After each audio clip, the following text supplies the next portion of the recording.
Šodien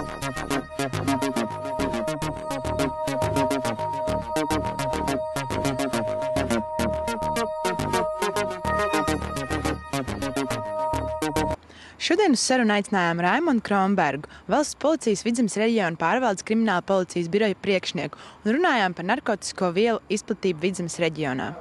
Rīgā ir dzirdēt gadījumu, kad vecāki, gan arī skolotāji un arī policijas darbinieki ir satraukušies par to, kad skolās izplatās arvien vairāk. Kā varbūt Vidzemē tas izskatās, vai jūs arī esat skolās atklājuši kaut kādus bērnus arvien jaunākus, kas lieto šīs narkotiskās vielas? Šī sākotnē informācija par to, ka skolās iespējams ir vienaudžu klasu biedri varbūt piedāvā saviem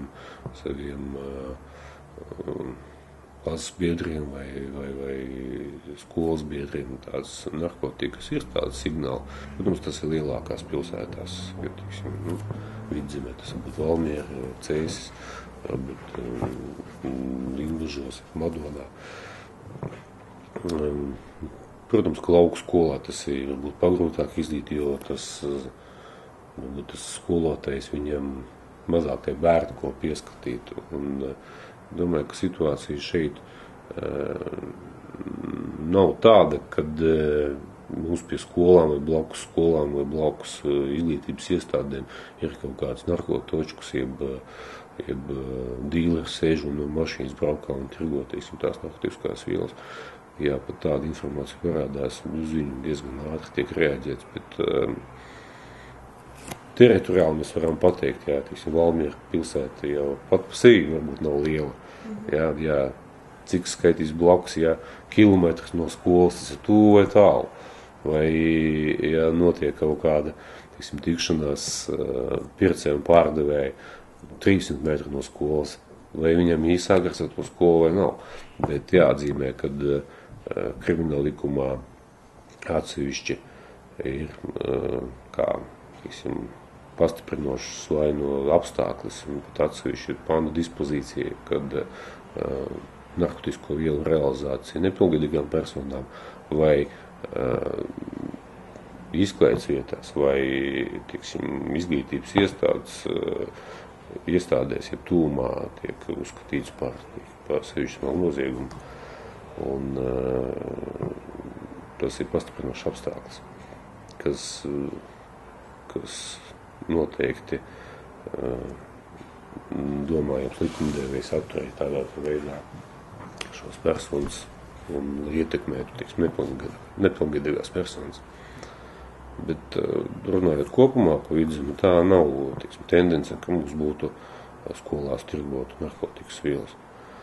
Pārsvarā tas notiekās tā, ka ņemot vērā Rīgas tūmu, studentu loks pazīstami, brauc uz Rīgu, pārvietojās diezgan cilvēku migrācijas, īpaši jauno cilvēku, kad viņi ceļo, ir pazīstami, kas pazīstami galā, zina, kur dabūt, varbūt no kā dabūt.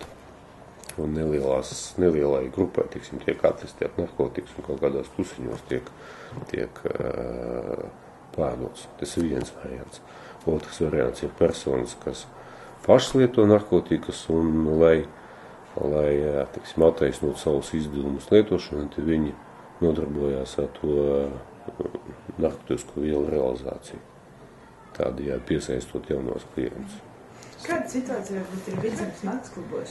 Sabiedrībā valda droši vien daudziem tāds uzskats, ka naktsklubos tur lieto alkoholu un tad visticamākais arī narkotikas, un ka tur ir tā kā kāds, kas izplat, ka vienmēr ir kāda atrast.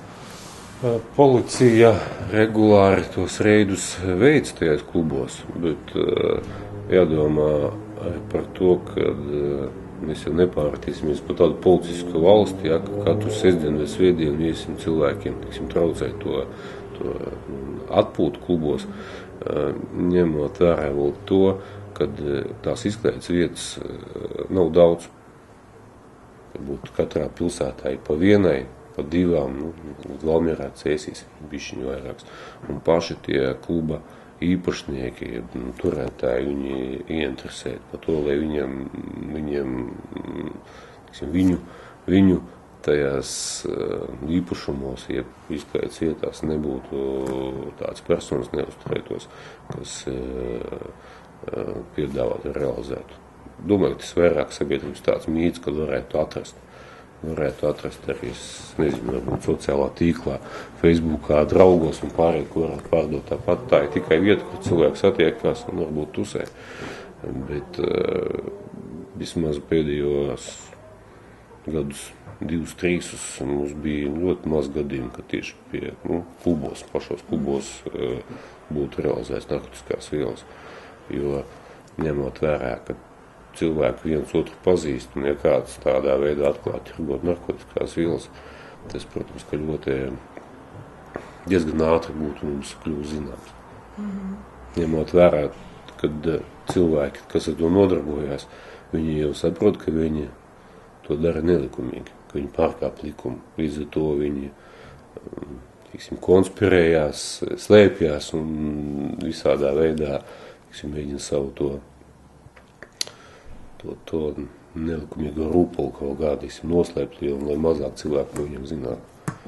Vēlreiz atkārtoju, ka šī noziedzība, narko noziedzība, viņa ir slēpta tādā veidā, kad neviens iesniegumu neiet uz policiju, neraksta, ka kaut kas tur notiekās. Tad gan pircējs, gan pārdevējs viņi ieinteresēt, lai par to neviens nezina. Kā varbūt cilvēkam ir jārīkojās, ja viņš redz, kad kaut kāda izplatīšanas gadījumus, nezinu? Pirmkārt, visātrākais moments, ja viņš redz to uz ielas un varēs, ir tas pats telefons, policijas telefons 110, jā, 112, kas attiecīgi ar informāciju nodot, un ja tas ir vajadzīgi tūlētājā, ātrrīcība, jā, tad izbrauc policijas ekipāžu, lai, noskaitu uz vietas, ja tā ir informācija par to, ka kāda persona iespējams to nodarbojās, tad, ka internetā un varētu, kurā valsts policijas mājaslapā atrast mūsu kontaktus, vai tuvākām policijas iecirknim attiecīgi krimināla policijas birojā. Diezgan daudz iespējas paziņot par to, ja cilvēkam, jebkurā šī variantā, tur ir gan e-pasta norādīti, gan telefoni. Un, ja cilvēks, protams, ka vēlās palikt anonīms, jā, tad viņam tāds tiesības ir. Un mēs to tādu garantējam attiecībā par to, kad šī persona, pret kuru vērsta šī informācija, neuzzinās par to, kad šī informācija tiek sniegta.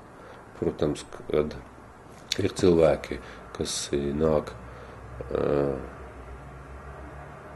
nevis ar iesniegumu, bet neslēpju, ka viņam zināt tādu informāciju, jo arī sabiedrības daļa tībā saprot, kad tas ir viena no bīstamākajiem nozieguma veidiem.